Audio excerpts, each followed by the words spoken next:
Hello there. Today we're going to take a look at integrals using multiple variables. Now we talked about taking derivatives with multiple variables this entire year so far, but today we're going to start taking a look at what we call integrating functions with multiple variables. Sometimes we use what's called a double integral, which we will talk about later on. Now the process is very similar to how we dealt with partial derivatives. Now before we go in to the lesson, let's remember something from calculus last year. We might recall that if I have a function f of x, we can get that by integrating the derivative of the function with respect to x. In other words, we can recover the function by integrating the derivative. And that's exactly what we're going to talk about today. We are going to try to find out what the original function was. Now again, we are integrating what we call partial derivatives. So let's take a look at a couple of examples here real quick. Now remember, from last year, these are what we call indefinite integrals because we have no domain. If we look at this problem right here, like example number 1 right here, this 2x plus y squared x dx, we're going to integrate this. So remember, just like last year in calculus 1 and 2, what's inside the integrand symbol is a derivative. But in multiple variables, because I have multiple variables here, this is a partial derivative. And when we take the antiderivative, just like with partial derivatives, we have to determine what variable are we integrating with respect to. And that's, of course, with what's so important about our differential. This says we are integrating with respect to x.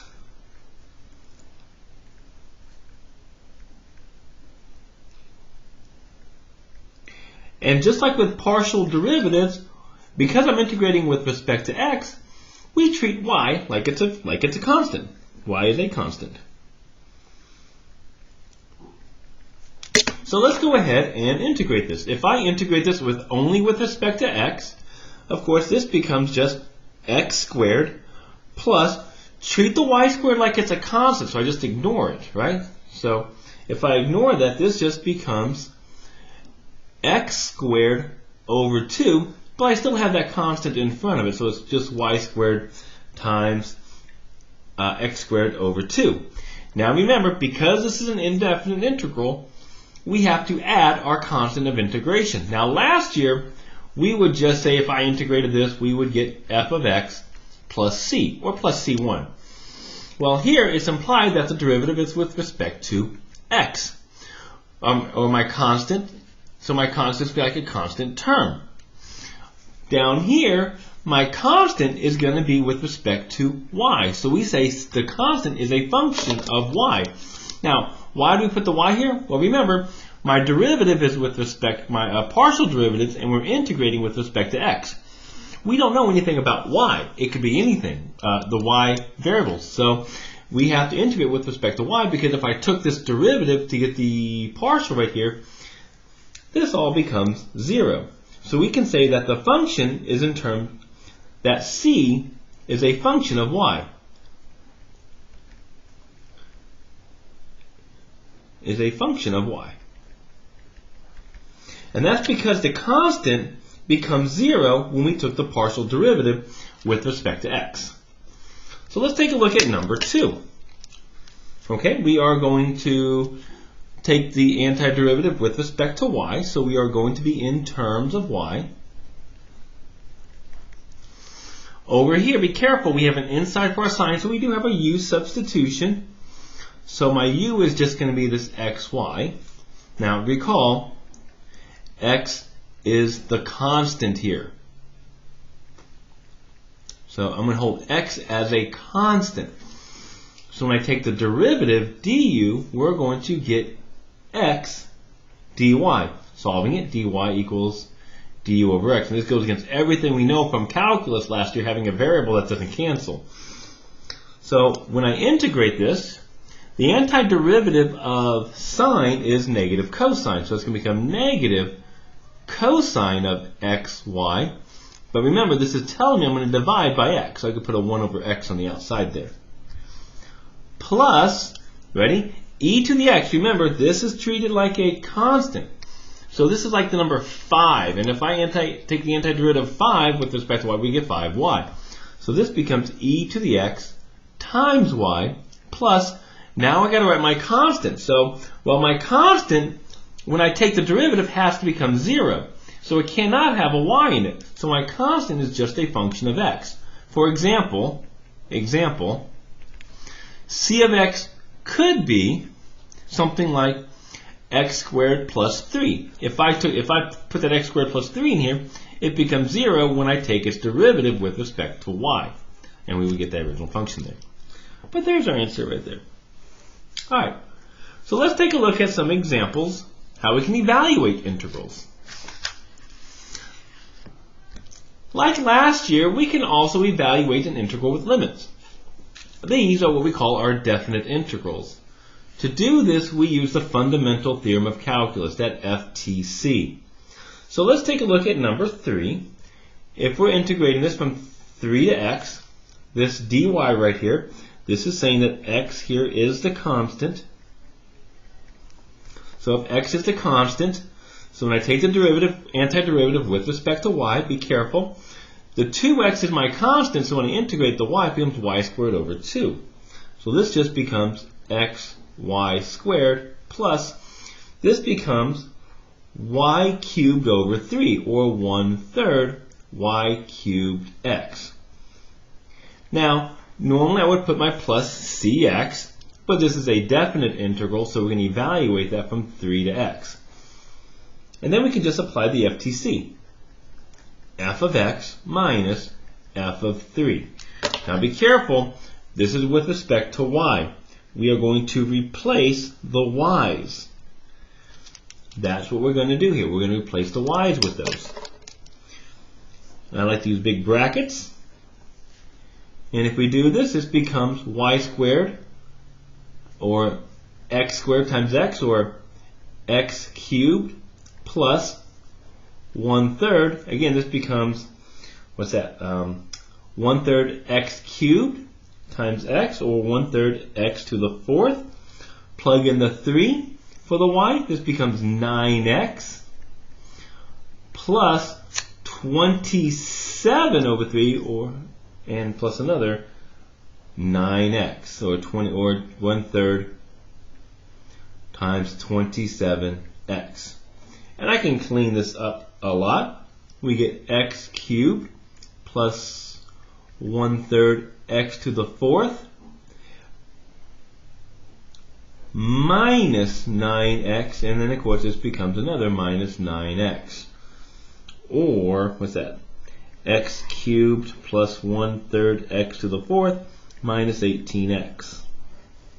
Now notice, this is a function of x.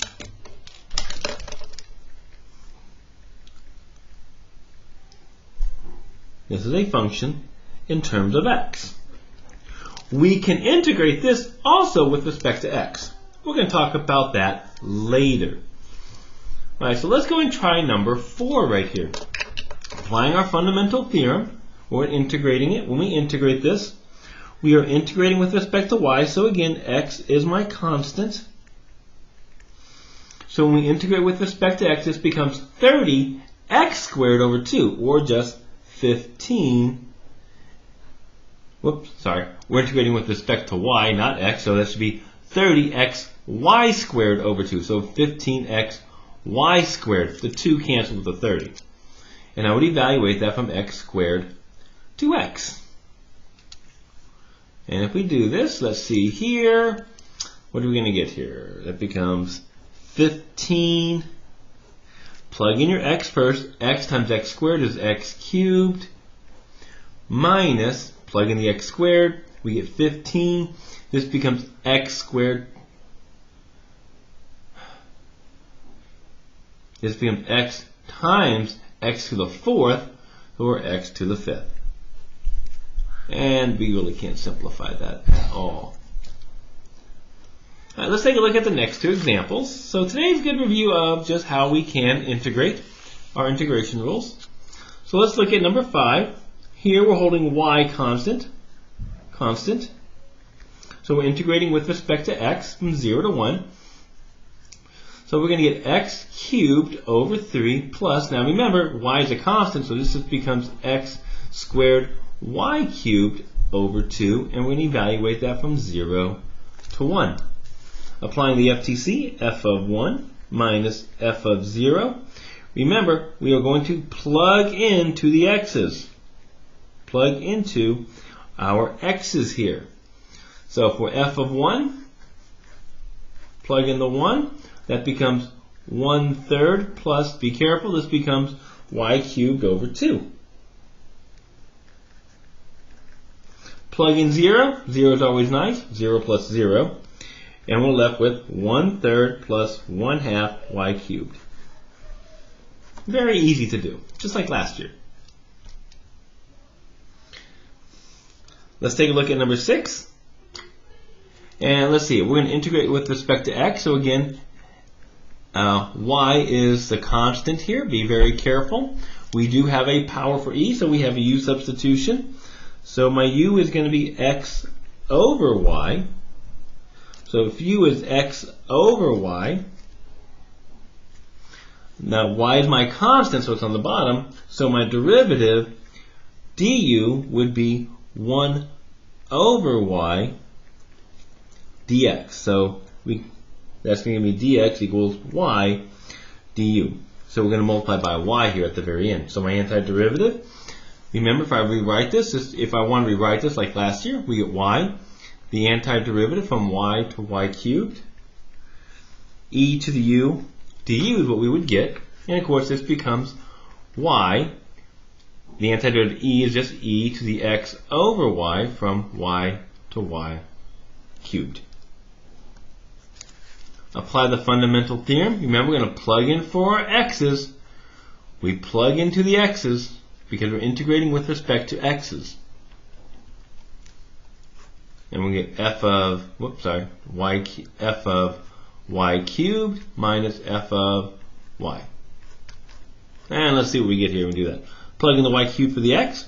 We get y times e to the, let's see here, plug in the y cubed. This becomes y cubed over y, or y squared, minus, plug in the y, well, this stays y, e to the first. Because y over y is just 1. And you can factor out the y if you want to.